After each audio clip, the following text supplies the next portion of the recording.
Assalamualaikum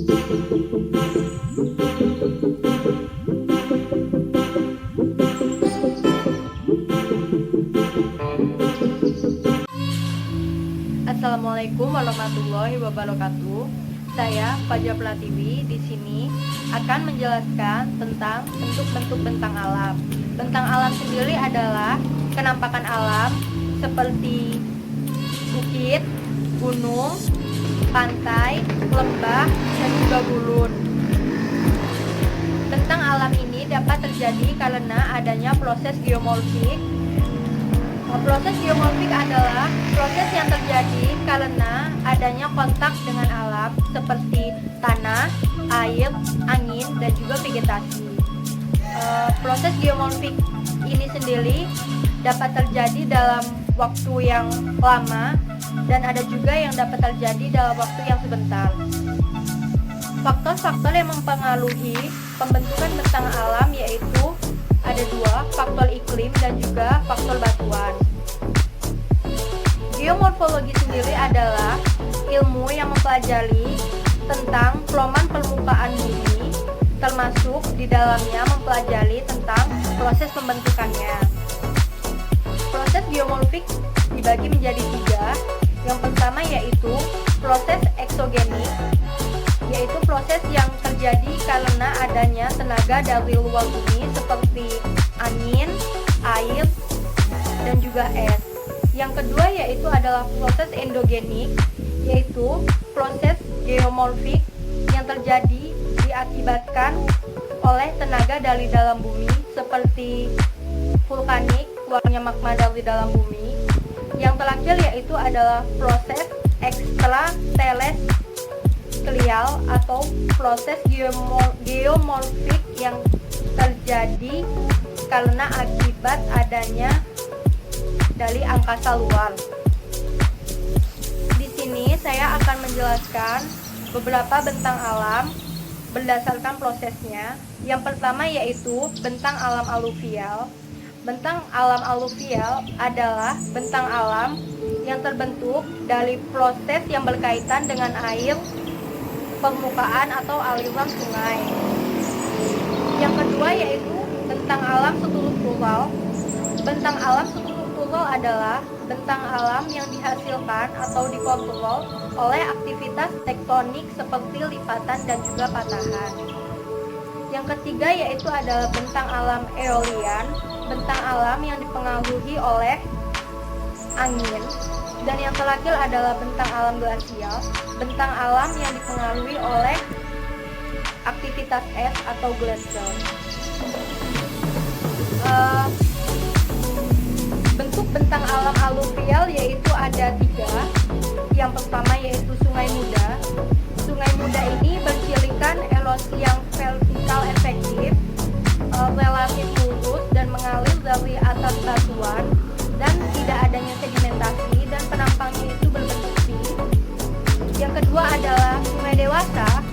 Sungai Dewasa ini bercirikan erosi lateral efektif dan relatif kecil, terdapatnya cabang-cabang sungai dan berbentuk U. Yang ketiga yaitu Sungai Tua, bercirikan erosi lateral sangat efektif dengan aliran yang berliku-liku atau meander, anak sungai yang lebih banyak dibandingkan dengan Sungai Dewasa. Yang selanjutnya yaitu bentuk bentang alam struktural. Bentuk bentang alam struktural ada 6 yang saya akan jelaskan. Yang pertama yaitu escarpment atau sesar. Sesar ini dicirikan oleh bukit yang memanjang dengan perbedaan ketinggian yang cukup ekstrim antara bagian datar dan juga bagian yang berbukit. Dan yang selanjutnya yaitu adalah basin atau cekungan, merupakan bentang alam yang terbentuk dari hasil sesar yang mendatar atau slide fault yang berbentuk cekungan.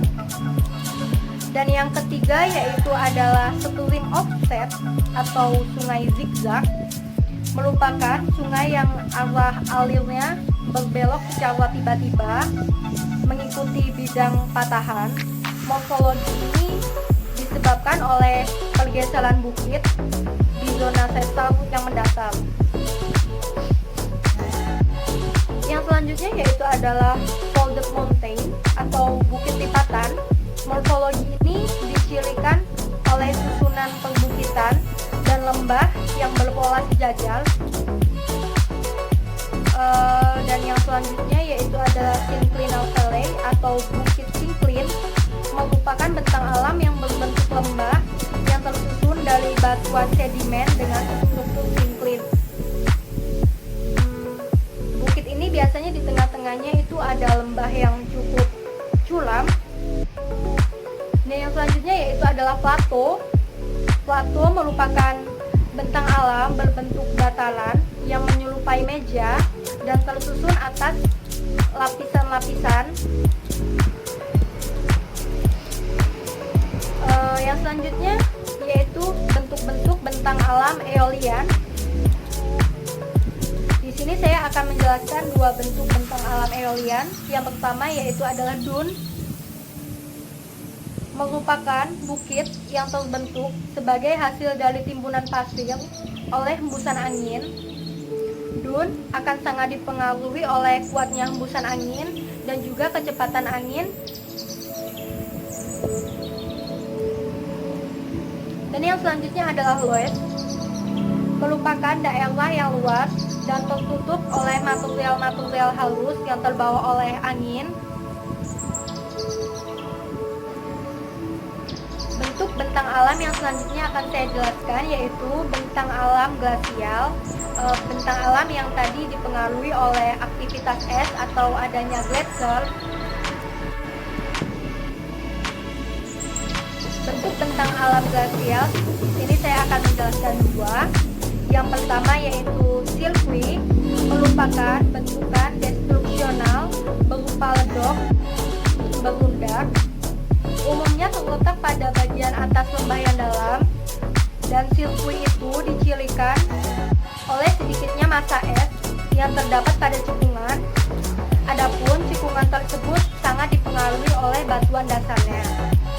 Yang selanjutnya yaitu adalah morena atau moraine, yang merupakan bentuk lahan hasil proses deposisi glasial yang tersusun oleh til, lapisan sedimen, atau bedrock. Sekian dari saya. Terima kasih. Wassalamualaikum warahmatullahi wabarakatuh.